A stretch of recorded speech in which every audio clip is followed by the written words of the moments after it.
বিসমিল্লাহির রহমানির রহিম।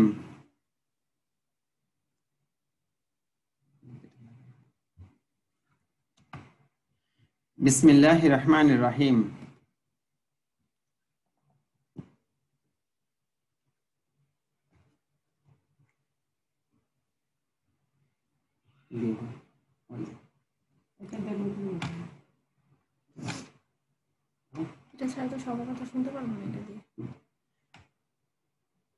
তোমরা আমাকে শুনতে পাচ্ছ?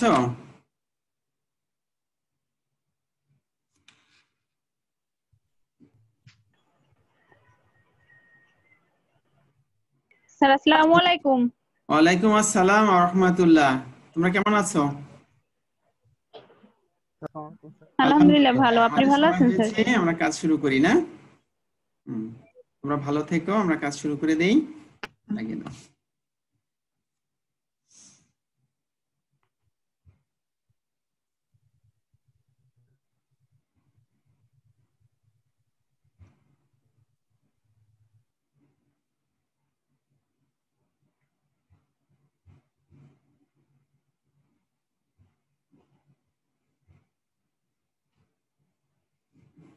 জাতীয় বিশ্ববিদ্যালয়ের অনলাইন ক্লাসে সবাইকে স্বাগতম। করোনার এই দুর্যোগকালীন সময়ে প্রিয় গণিত শিক্ষার্থীদের যাতে পিছিয়ে না পড়ে, সে কারণে আমাদের এই উদ্যোগ। অনার্স তৃতীয় বর্ষের গণিতের ছাত্রদের জন্য আমাদের আজকের আয়োজন নবম ক্লাস। ইতিমধ্যে আমরা আরো 8টা ক্লাস সম্পন্ন করেছি। আমরা শুরুতেই বলেছিলাম যে আমরা অ্যাবস্ট্রাক্ট অ্যালজেব্রার উপরে মোট 15টা ক্লাস করব। তার নবম ক্লাস তোমাদের আজকে চলছে। আমরা আরো বলেছিলাম যে আমাদের দুটা অংশে বিভক্ত এই কোর্সটি, গ্রুপ এবং রিং। গ্রুপের আজকে শেষ ক্লাস, নবম ক্লাস মানে এখানকার শেষ ক্লাস। বাকি 6টি ক্লাস হবে রিং এর উপরে।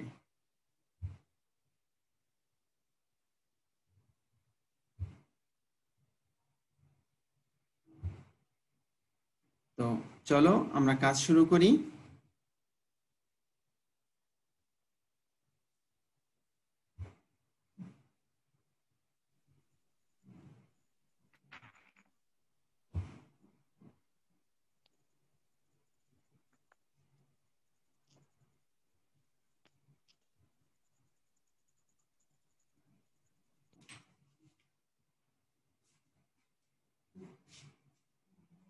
আশা করি সবাই এসে হাজির হয়েছ।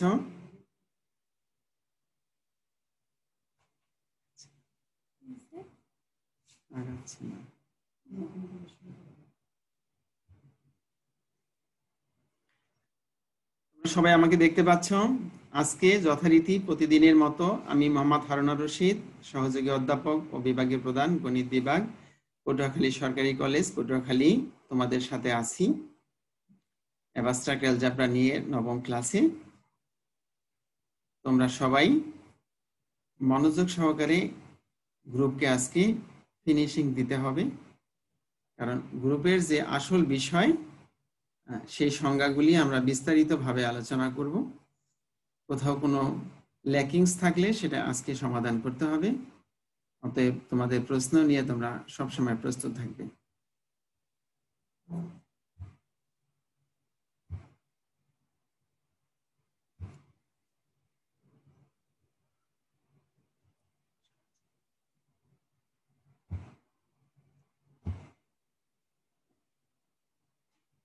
আবার বলছি, আমাদের কোর্সের নাম ছিল অ্যাবস্ট্রাক্ট অ্যালজেব্রা। যে বইটা আমরা পড়ছি 2 নাম্বার বই, মোহাম্মদ হাফিজুর রহমান, প্রফেসর মোহাম্মদ হাফিজুর রহমান, তুহিন প্রকাশনী। তোমাদের সবার কাছে বইটা আছে।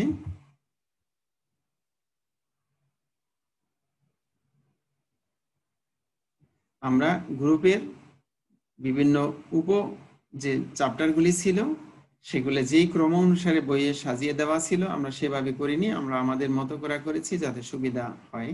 এই কারণে আজকের পাঠ কোশেন্ট গ্রুপ। এখানকার আলোচ্য বিষয় হলো প্রথমত কোশ্চেন গ্রুপের ডেফিনেশন জানবো, একটা এক্সাম্পল সহ আমরা কোশ্চেন গ্রুপ সম্পর্কে ক্লিয়ার হব। অতঃপর নরমালাইজার, সেন্ট্রালাইজার, তারপরে এই সংক্রান্ত কিছু উপপাদ্য, সবশেষে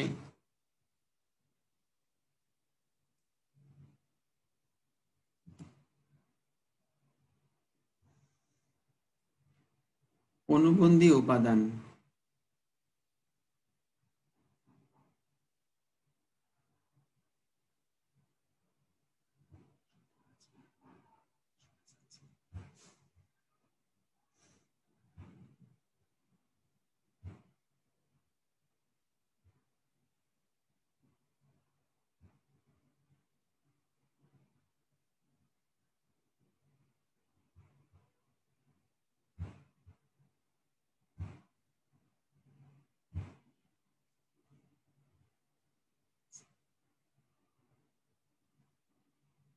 কারেন্ট পেজ, ওকে, মিনিট আসতেছে না, উল্টা হয়েছে। হ্যাঁ, তোমরা কি আমার পেজগুলো দেখতে পাচ্ছ? আরিফ, জি স্যার। আমার পেজগুলো কি, স্ক্রিনগুলো কি দেখা যাচ্ছে? জি স্যার। জি স্যার, দেখা যাচ্ছে। হ্যাঁ, এখন জি কোনটা স্যার। আছে বলো তো? আজকের পার্ট কোশ্চেন গ্রুপ, এই পেজটা আছে? জি স্যার আছে। জি স্যার। দেখো তো এই পেজটা আছে কোনটা এখন? স্যার কোশেন্ট গ্রুপ, নরমালাইজার, বড় স্ক্রিনে কোনটা আছে? কন্ট্রালাইজার, আমার উপপাদ্য ছবি বড় আর স্ক্রিনে অনবদ্য না আজকের পার্ট লেখা স্ক্রিনটা বড় স্ক্রিনে? আজকের পাঠ। আজকের পাঠ লেখা স্ক্রিন আছে। আজকের পার্ট বড় স্ক্রিনে।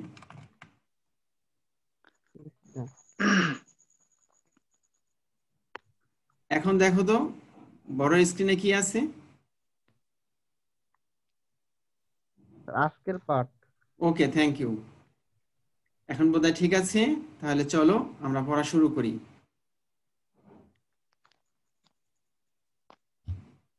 আচ্ছা, আমরা বলছিলাম আমরা কোশ্চেন গ্রুপ থেকে আলোচনা শুরু করব এবং সর্বশেষে অনুবন্ধী উপাদান, যাকে ইংরেজিতে বলা হচ্ছে কনজুগেট এলিমেন্ট, এটা দিয়ে শেষ করব। তো চলো।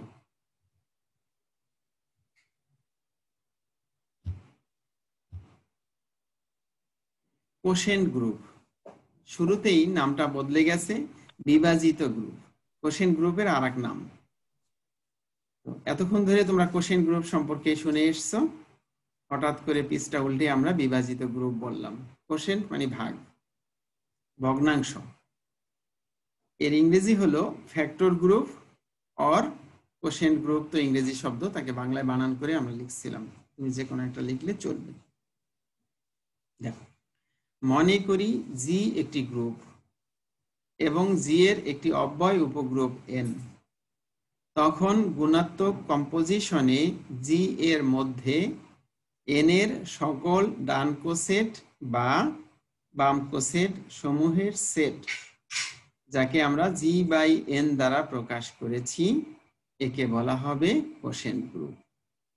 গাণিতিকভাবে লেখা আছে, সেখানে যাওয়ার আগে আমার একটু বিস্তারিত আলোচনা করার প্রয়োজন। আমরা এখানে অনেকগুলি শব্দ শুনেছি। প্রথমত উল্টা দিক থেকে আসতেছি, কোসেট, তার আগে দেখলাম কম্পোজিশন, তার আগে অব্যয় উপগ্রুপ, তার আগে গ্রুপ। তার মানে জিকে প্রথমত গ্রুপ হইতে হবে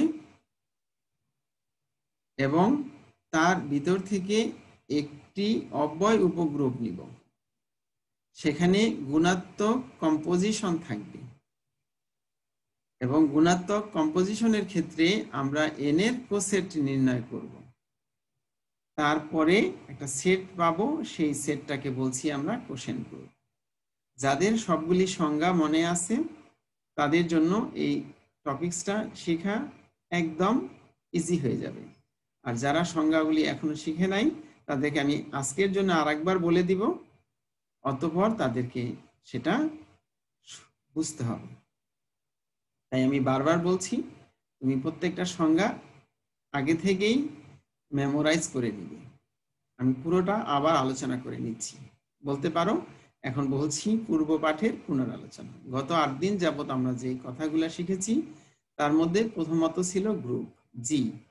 জি এর সাথে একটা বাইনারি অপারেশন ছিল গুণ। এই বাইনারি অপারেশন এবং জি সেট এই দুটাকে একত্রে গ্রুপ বলা হয় যদি সে 4টা শর্ত মানে। 1 নাম্বার আবদ্ধ বিধি, 2 নম্বরে সংযোজন বিধি, 3 নাম্বার অবেদকের অস্তিত্ব, 4 নাম্বার বিপরীতের অস্তিত্ব। এই 4টি শর্ত যদি জি মানে তাহলে জি কে বলা হবে গ্রুপ।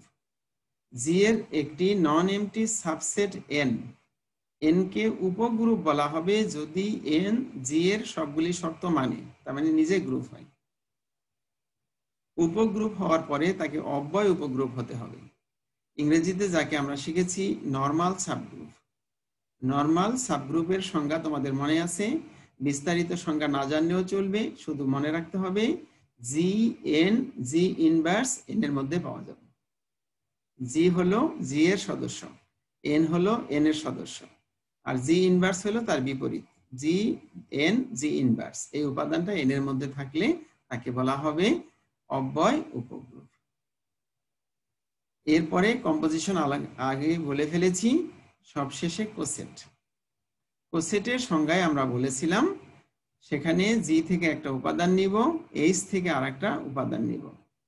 এখানে এইচ আলোচনার দরকার নেই, এখানে এন দ্বারা আমরা এন এর কোসেট নির্ণয় করব। তার মানে এন এর থেকে একটা উপাদান নিব আর জি এর থেকে একটা উপাদান নিব। জি এর উপাদান প্রত্যেকটার সাথে এন এর গুণ করব। সেটা ডান দিক দিয়ে গুণ করলে হবে ডান কোসেট, বাম দিক দিয়ে গুণ করলে হবে বাম কোসেট। দুইটাকে একত্রে বলা হবে কোসেট।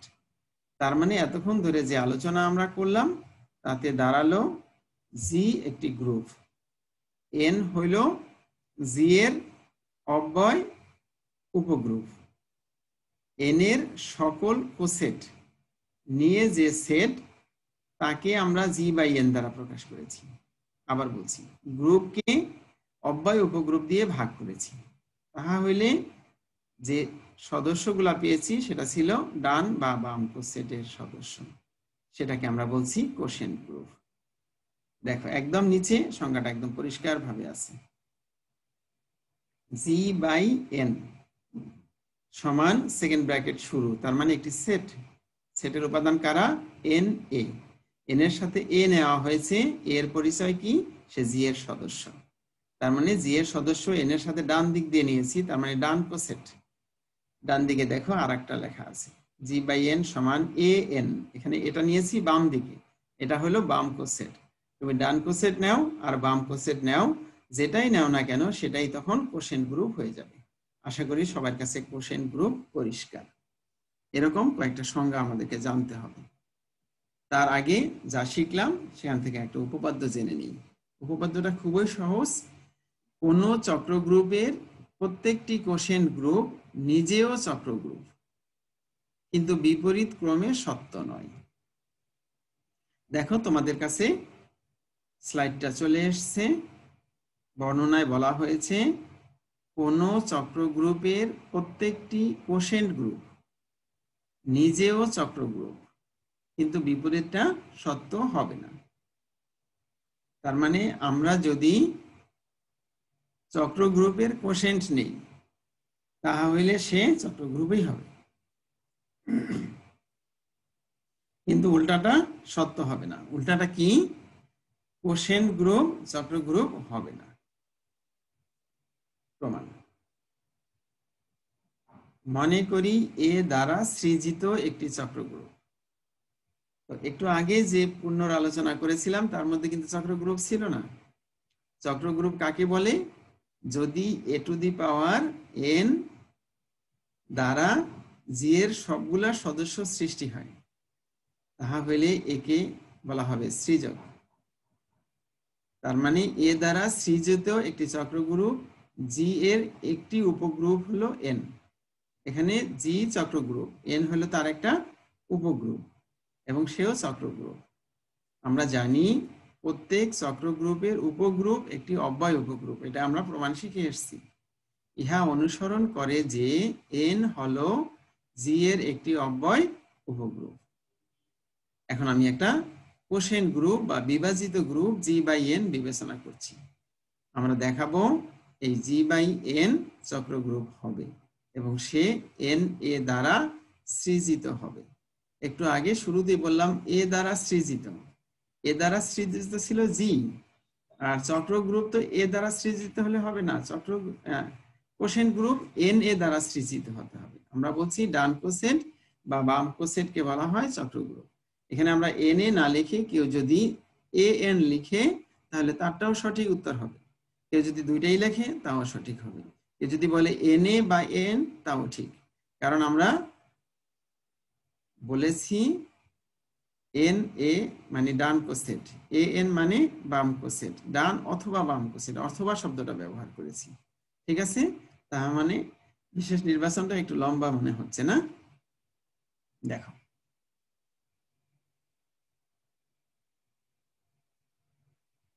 স্লাইডটা এসছে নিশ্চয়ই। NB নামক একটি উপাদান আমরা নিয়েছি G/N থেকে। তোমরা একটু আগে সংজ্ঞা শিখে এসছো, G/N হলো কোশেন্ট গ্রুপ, তার মানে NB কোশেন্ট গ্রুপের সদস্য, B হলো G এর সদস্য। তাহা হলে কোন পূর্ণ সংখ্যা M, এখানে দেখো এর জন্য A⁴ সমান B হবে। এটা চক্র গ্রুপের সংজ্ঞা। এখন দেখো আমরা কি বলতে চাচ্ছি, NB সমান N ইন্টু A⁴n। N এর জায়গায় N রয়েছে, A⁴m এর মান বসিয়ে দিয়েছি। পরের লাইনে A⁴m মানে হলো M সংখ্যক A এর গুণফল, যেটা আমরা সূচকে পড়েছি নিচের ক্লাসে। পরের লাইনে প্রত্যেকটা A এর সাথে আমরা N নিয়েছি, তাহলে Na কতগুলি আছে? M সংখ্যক। তাই M সংখ্যক Na কে N এর পাওয়ার M দ্বারা প্রকাশ করা যায়। অতএব G/N এর প্রত্যেক উপাদান Na এর কোন পূর্ণ সংখ্যার ঘাত, M যেহেতু পূর্ণ সংখ্যা, আর Na মানে হলো ডান কোসেট, ডান কোসেটের পাওয়ার M বসাতে সক্ষম হয়েছি, আর N এর পাওয়ার M মানে হলো সে NB, আর NB কে G/N এর সদস্য, G/N কে কোশেন্ট গ্রুপ। তার মানে কোশেন্ট গ্রুপের প্রত্যেকটা সদস্যকে আমি একটা পূর্ণ সংখ্যার পাওয়ারে বসাতে সক্ষম হয়েছি, আর তাই যদি পারি তাহা হলে সে চক্র গ্রুপ। তাই লেখা হয়েছে নিচে দেখো। সুতরাং Na দ্বারা সৃজিত G/N একটি চক্র গ্রুপ। এবার বিপরীত, বিপরীতটা জাস্ট একটা এক্সাম্পল দিয়ে বলে দিয়েছি। বিপরীত ক্রমে ইহা সত্য নয়, এটা দাবি করেছি, একটা উদাহরণ দিয়ে বুঝিয়ে দিয়েছি। S3, S এর পরিচয় আগে একবার পেয়েছিলাম। 3 মানে 3 ক্রমের একটি উপগ্রুপ, কিন্তু চক্র নয়। মানে এরকম একটা উপগ্রুপের উদাহরণ আমি নিলাম যেটা চক্র নয়, কিন্তু S3/A3 একটি কোশেন্ট গ্রুপ, কারণ S3 এবং A3 যথাক্রমে প্রতিসম গ্রুপ এবং বিন্যাসের অল্টারনেটিভ গ্রুপ। এই সংজ্ঞা দুইটি আর একটু পরে তোমাদের সাথে আলোচনা করব, তাহলে এটা বুঝতে সুবিধা হবে। ঠিক আছে, জাস্ট একটা এক্সাম্পল দিলাম যে চক্র গ্রুপ নয়, কিন্তু কোশেন্ট গ্রুপটা সেখানে আছে, এই কারণে বিপরীতটা সত্য নয়।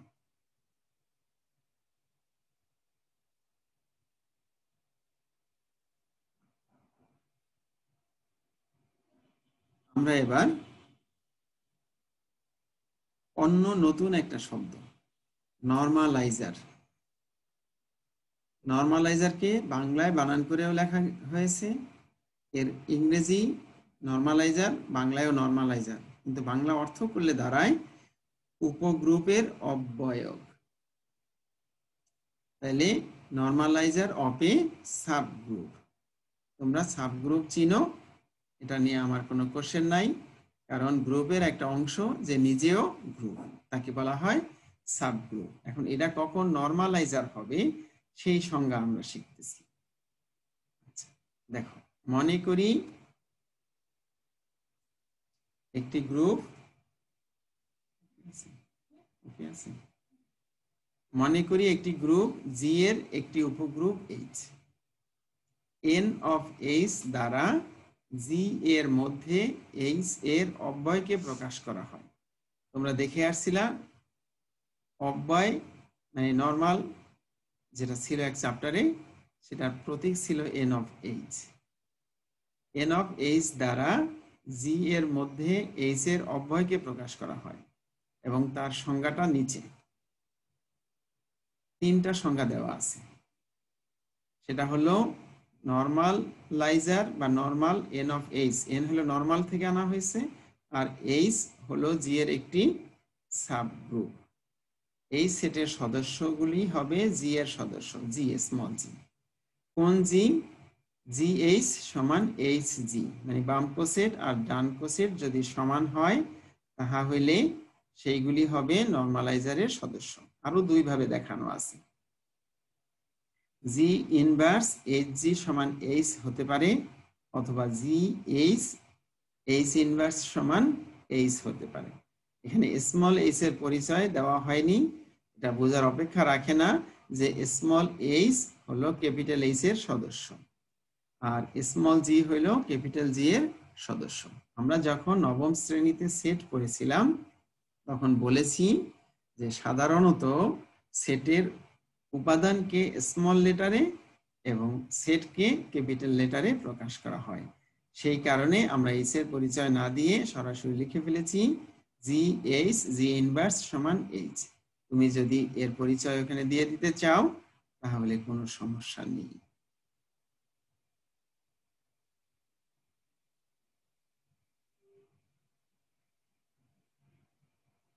আমরা আরেকটি সংজ্ঞা শিখব। আমরা দেখতে পাচ্ছ গ্রুপের কেন্দ্র, সেন্টার অফ এ গ্রুপ। আমরা আগেই বলেছিলাম গ্রুপ নিয়ে কথা আজকে এখানে শেষ হবে। এই কারণে গ্রুপের খুঁটিনাটি যে সমস্ত বিষয়গুলি ছিল সবগুলো আমরা এখানে নিয়ে এসেছি। গ্রুপের কেন্দ্র, সেন্টার অফ এ গ্রুপ, সংজ্ঞাটা একদম ছোট। জেড অফ জি দ্বারা নির্দেশিত একটি গ্রুপ জি এর কেন্দ্র বর্ণনা করা হয়। গ্রুপের কেন্দ্রকে আমরা জেড অফ জি দ্বারা প্রকাশ করছি। আর একটু আগে দেখেছো নরমালাইজারকে এন অফ এইচ দ্বারা প্রকাশ করেছি। জেড অফ জি দ্বারা কাকে প্রকাশ করেছি? সেন্টার অফ এ গ্রুপকে। তাহলে এটা একটা সেট, সেই সেটের সদস্য হলো জি, ওই সমস্ত জি যেটা জি এর সাথে জি অফ এ সমান এ ইন্টু জি হয়। জি এ আর এ জি যেই ক্ষেত্রে সমান হয় সেই ক্ষেত্রগুলিতে যে সদস্যগুলি পাওয়া যাবে তাদের সেটকে বলা হবে সেন্টার। আবার বলছি, মনে রাখার জন্য শুধু এতটুকুই যথেষ্ট। জি এ সমান এ জি দ্বারা গঠিত সেটকে বলা হবে সেন্টার অফ এ গ্রুপ।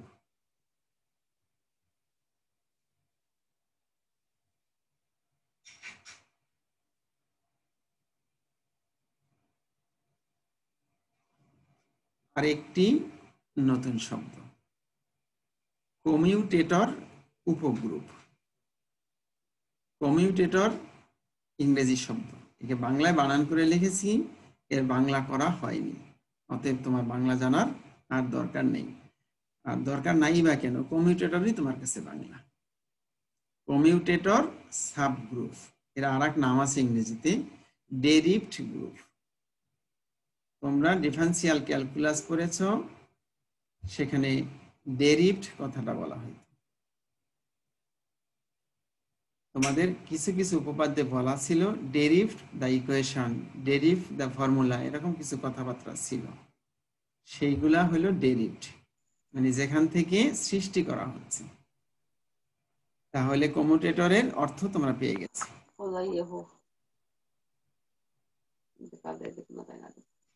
কোন গ্রুপ জি এর সকল কমিউটেটরের সেট দ্বারা সৃজিত উপগ্রুপকে জি এর কমিউটেটর উপগ্রুপ বলে। একে জি ড্যাশ দ্বারা প্রকাশ করা হয়। তাহলে সংজ্ঞাটা অনেক সহজ। জি এর সকল কমিউটেটরের সেট, কমিউটেটরের আরেক নাম তো ডেরিভড বললামই, তার মানে যেগুলি আমরা তৈরি করতে সক্ষম হয়েছি সেই সবগুলা নিয়ে যে সেট তার নাম হবে কমিউটেটর সেট। কমিউটেটর সাবগ্রুপকে জি ড্যাশ দ্বারা প্রকাশ করা হয়। নিচে একটু ব্যাখ্যা দেওয়া আছে, মানে গাণিতিক ব্যাখ্যা, যেটা না দিলে গণিতের সংজ্ঞা বলে আমাদের কাছে মনে হয় না। এস একটি সেট যার সদস্য হলো এক্স ইনভার্স এবং ওয়াই ড্যাশ এক্স ওয়াই, কমা দেওয়া হয়েছে।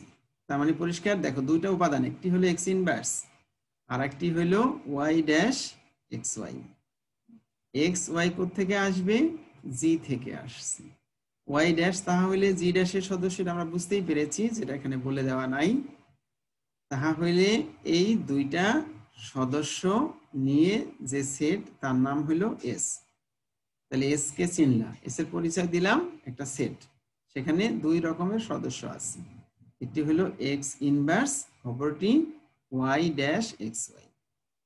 তাহলে জি ড্যাশ হলো এস দ্বারা সৃজিত এবং কমিউটেটর উপগ্রুপ জি ড্যাশ হলো জি এর সবচেয়ে ছোট উপগ্রুপ যা এস কে ধারণ করে। এটা জাস্ট এর একটা নোট, এত কঠিন কথা তোমার মনে রাখার দরকার নাই, তুমি শুধু সিম্পল কথা মনে রাখো, কমিউটেটরের সেট দ্বারা সৃজিত উপগ্রুপকে বলা হয় কমিউটেটর উপগ্রুপ। ওকে,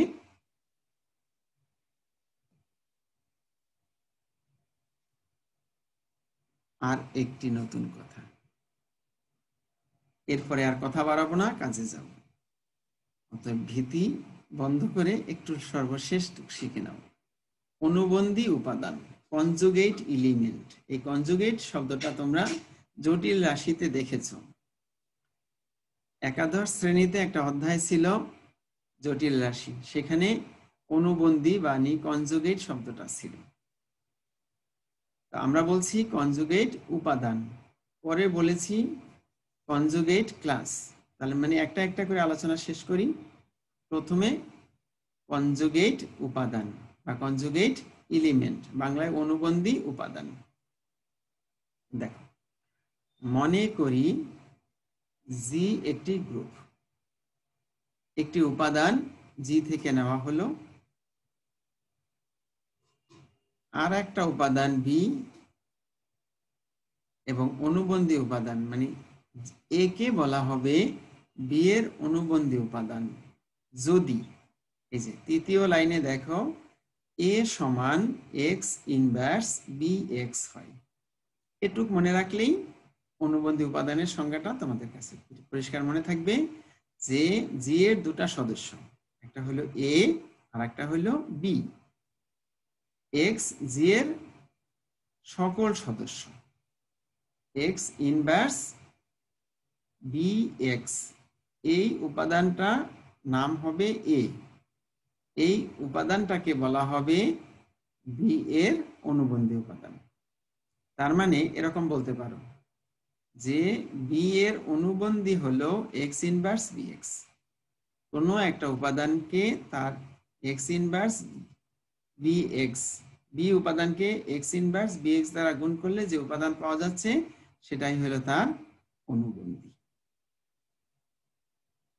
যদি, এই যে এখান থেকে এটুক হইল ব্যাখ্যা, তুমি প্রথম 3 লাইন লিখলে তোমার সংজ্ঞাটা পরিপূর্ণ হয়ে যাচ্ছে।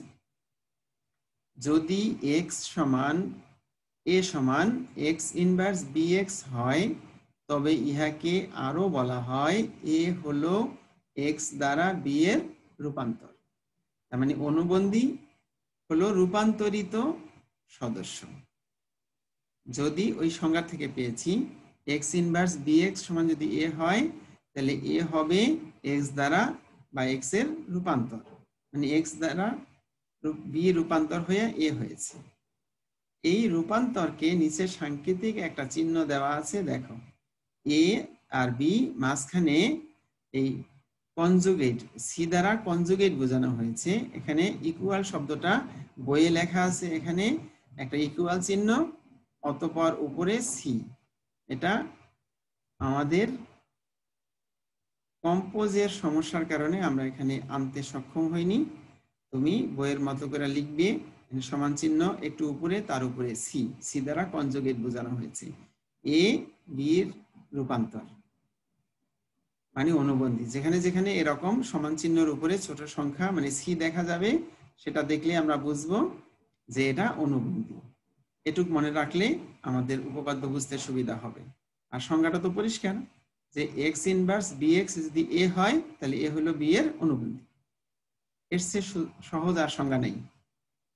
আবার বলছি, এক্স ইনভার্স বি এক্স সমান এ হলে এ বি এর অনুবন্ধী, আর এ বি দ্বারা বা বি এর রূপান্তর। এবং একে প্রকাশ করা হয় নিচের দিকে দেখো, এ এই পাশে বি, মাঝখানে সি, এবং সি এর নিচে সমান চিহ্ন, এটা ছোট হাতের ছোট্ট সি। ঠিক আছে, তাহলে আমরা অনুবন্ধী উপাদান নিলাম। আর অনুবন্ধী শ্রেণী, এটা তো বুঝতেই পারবা, এরকম যতগুলি অনুবন্ধী পাওয়া যাবে সবগুলো নিয়ে অনুবন্ধী শ্রেণী, সেটা বোঝার অপেক্ষা রাখে না, এটা বইয়ে দেয়া আছে, তোমরা ইচ্ছা করলে সেখান থেকে বিস্তারিত দেখতে পারবে। আমরা সময়ের স্বল্পতার কারণে আর বিস্তারিত এখানে আলোচনা যাচ্ছি না, আমাদের আরো কিছু উপপাদ্য শিখতে হবে।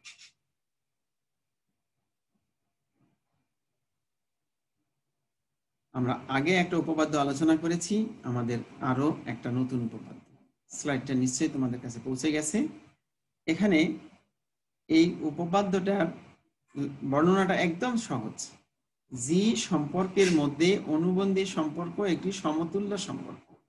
তোমাদের মনে থাকার কথা, আমরা প্রথম লেকচারে এই সমতুল্য সম্পর্ক নিয়ে কথা বলেছিলাম।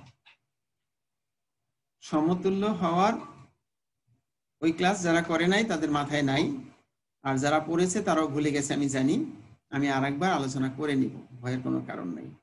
আমরা বলছিলাম সম্পর্ক মানে রিলেশন, সমতুল্য মানে ইকুইভ্যালেন্স, ইকুইভ্যালেন্স রিলেশন। সমতুল্য সম্পর্ক হইতে হলে একটা সম্পর্ককে তিনটা ধর্ম মানতে হয়। কয়টা ধর্ম? তিনটা। এক নাম্বার সেটা রিফ্লেক্সিভ হবে, দুই নাম্বার সিমেট্রিক হবে, আর তিন নাম্বার ট্রানজিটিভ হবে। যারা পড়েছে তাদের মনে পড়ে গেছে। তার মানে প্রশ্ন হলো জি সম্পর্কের মধ্যে অনুবন্ধী সম্পর্ক মানে এখন কনজুগেট। এই চ্যাপ্টারে এই প্রশ্ন আসছে এই কারণে, কনজুগেটের কারণে, না হলে ওই প্রথম চ্যাপ্টারে এটা থাকতো। অনুবন্ধী সম্পর্ক হবে সমতুল্য সম্পর্ক। আমরা প্রথমে কি বলেছি দেখো, ধরি জি একটি গ্রুপ এবং সেখান থেকে তিনটা সদস্য নিয়েছি এ বি সি। এখন আমি দেখাবো এটা একই সাথে রিফ্লেক্সিভ, সিমেট্রিক এবং ট্রানজিটিভ। যদি এই তিনটা শর্ত মানে তাহলে আমরা বলবো যে এ সমতুল্য সম্পর্ক। দেখো এ সমান, কার্সারের উপরে দেখো লেখা আছে এ সমান ই ইনভার্স এ ই, যেখানে ই অবেদক। তার মানে আমি একটু আগে সংজ্ঞায় শিখে এসেছিলাম যে এ সমান এক্স ইনভার্স বি এক্স হলে এ হবে বি এর অনুবন্ধী। সেই সংজ্ঞাটা এখানে এক্স এর স্থলে আমি এনেছি ই, ই মানে আইডেন্টিটি। তোমরা জানো ই আইডেন্টিটি মানে 1, আর এ তার মানে ই ইনভার্স আর ই মিলে 1, তার মানে শুধু এ হয়। তার মানে এ সমান ই ইনভার্স এ ই লিখতে সক্ষম হয়েছি, তার মানে এটা রিফ্লেক্সিভ।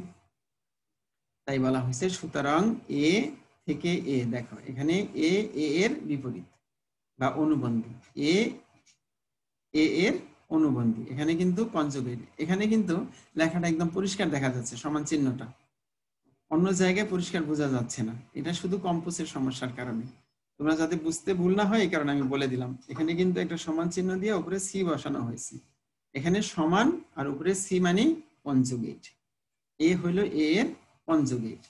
তার মানে এই সি নামক বা এই কনজুগেট নামক যে সম্পর্কটা বা এই রিলেশনটা, মানে এ এবং এ এর মাঝখানে যে রিলেশনটা আমি বসিয়েছি, এটা রিফ্লেক্সিভ বা আত্মিক।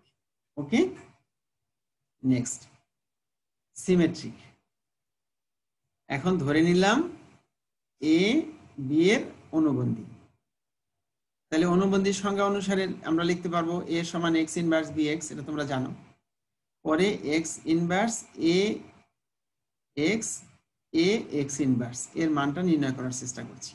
মানে এই পুরাটাকে আমি এখন একটা উপাদান বলতেছি, তাহলে এই পাশে এক্স আর ওই পাশে এক্স ইনভার্স। ওকে, এরপরে একটু সাজিয়ে লিখেছি, এটা তোমরা জানো। আমরা সময় কমে যাচ্ছে বলে আমি একটু দ্রুত বলছি, আর এটা নিয়ে তোমার কোনো সমস্যা হবে না, জাস্ট সিম্পল জিনিস। পরের লাইনে দেখো এক্স এক্স ইনভার্স মানে ই, আবার এক্স এক্স ইনভার্স মানে ই, দুই পাশে ই মাঝখানে বি সমান ইবি। এখন ইবি মানে তো বি, তার মানে হইল এই পাশে ই বাদ দিয়ে দিলে, বাদ দিব কেন, আইডেন্টিটি মানে 1, বাদ দেওয়া যায়, তাহলে বি সমান এক্স, এক্স ইনভার্স হয়ে গেল। এটাকে আবার সাজিয়ে দিয়েছি, দেখো এক্স ইনভার্সের ইনভার্স, তুমি জানো 2 বার ইনভার্স করলে আগের উপাদানটা ফিরে আসে, যেমন হাফ, একে একবার উল্টালে হয় 2, আর একবার উল্টালে আগেরটা ফিরে আসে, এটা তোমরা জানো। সেই কারণে এক্স ইনভার্সের ইনভার্স মানে এক্স। এক্স ইনভার্স জি এর সদস্য, এটা বলার অপেক্ষা রাখে না, যে কোনো উপাদান জি থেকে নিলে তার বিপরীত তার মধ্যে থাকে, এটা তোমরা অনেকবার শিখেছো। তার মানে বি কেও আমরা লিখলাম, দেখো এই যে এক্স ইনভার্স, এটা একটা উপাদান, তার ইনভার্স এই যে এ, তার এক্স ইনভার্স সেই আকারে। তার মানে বি আর সি এর মধ্যে সম্পর্কটা হলো কনজুগেট, তার মানে সি সিমেট্রিক।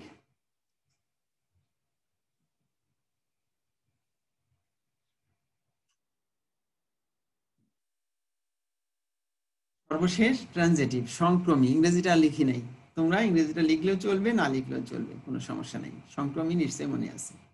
দেখো ধরে নিচ্ছি এ কনজুগেট বি এবং বি কনজুগেট সি, এটা এভাবেই পড়তে হবে, রিডিংটা পড়াটা শিখে নাও। এ কনজুগেট বি এবং বি কনজুগেট সি। এখন এ নিয়ে কাজ করছি সংজ্ঞা অনুসারে।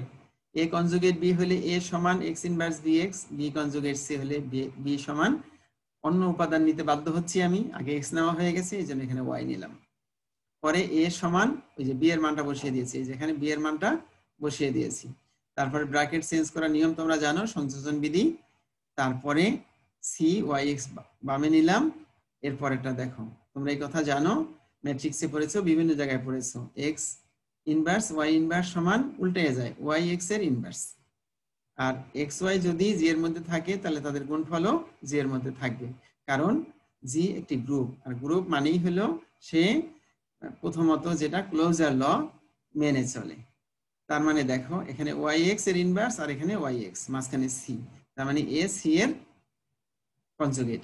তাহলে আমরা ধরে নিয়েছিলাম এ বি এর কনজুগেট আর বি সি এর কনজুগেট, কিন্তু আমরা পেয়েছি এ সি এর কনজুগেট, তার মানে এটা ট্রানজিটিভ, তার মানে সমতুল্য সম্পর্ক হয়ে গেল।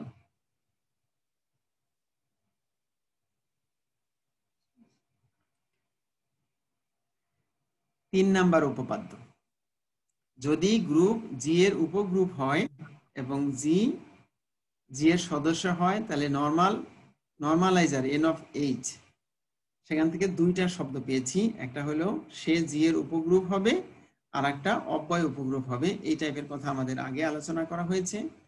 এখানে সংক্ষেপে প্রমাণ 1, আমরা নরমাল উপগ্রুপ, এখানে একটা নতুন শব্দ দেখতে পাচ্ছ, এই যে এখানে জি এর পরে এটা কিন্তু সাজ দ্যাট, ক্লোন দিতে পারতাম, খাড়া দাগ বইয়েছিল তাই আমরা বইয়ে নিয়ে আসছি, এটা তোমরা পারবা, তাহলে এটা নিয়ে কোনো সমস্যা হবে না।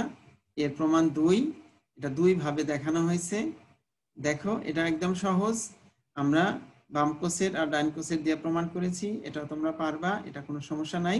এবার বিপরীত ক্রমটাও দেখিয়েছি, তো দেখো এইচ জি সমান জিএইচ হওয়ার কারণে এটা হয়ে গেছে অব্যয় উপগ্রুপ। সর্বশেষ মনে করি এইচ হলো জি এর উপগ্রুপ, তাহলে গ্রুপ জি এর মধ্যে এইচ এর অব্যয় গ্রুপ হবে যদি এবং কেবল যদি নরমাল অফ এইচ সমান জি হয়। এটা একদম ছোট্ট একটা প্রমাণ, এটা দেখলেই বুঝবা, এই যে এরকম চিহ্নের সাথে আগে পরিচিত ছিল, আগে আমরা আলোচনা করেছিলাম, এটা তোমরা পারবা, কোনো সমস্যাই নেই।